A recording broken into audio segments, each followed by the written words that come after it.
Hey guys, this is Brihadiswara Temple in India, and I'm going to show you some solid evidence that ancient Indians were well connected to the rest of the world. This temple was built in 1010 AD, so it is just over 1,000 years old. You can see plenty of gods and saints carved on the temple tower, but here you can see a European carved on the temple.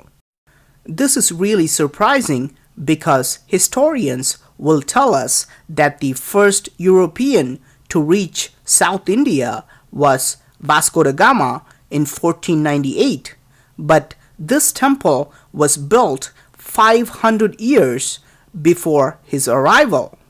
Does this carving really show a European? To understand this, let's take a look at this carving in the same temple, which shows how ancient Indians looked and dressed. You can see how they wore a lot of jewelry, but usually did not wear shirts because South India is a very hot place. Notice the hairdo where they pulled up the hair to the side. This is confirmed by another carving which shows a similar hairdo, and it also shows a broad nose. Going back to this figure, you will see the exact opposite. He wears a top hat but no jewelry. His shirt is shown with long sleeves and a collar.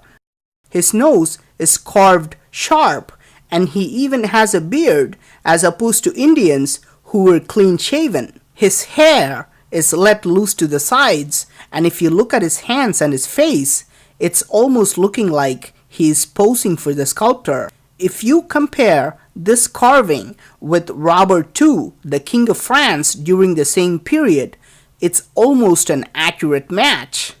Notice that the beard and the hair of the king matches with the carving. Even the long sleeves and collar are consistent.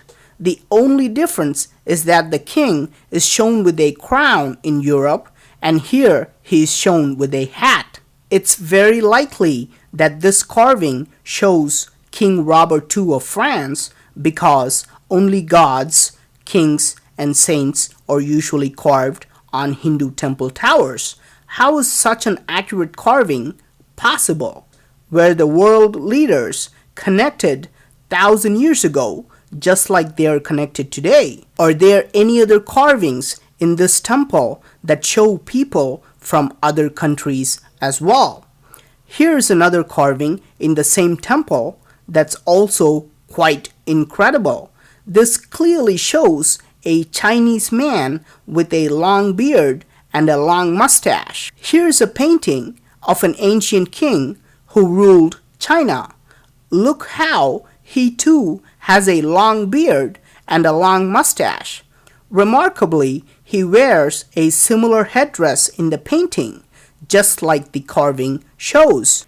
History tells us that the world was not connected before 1500s, but these carvings clearly show that the Indian king Rajaraja had international connections on both sides of the world. How were these international communications possible without advanced technology?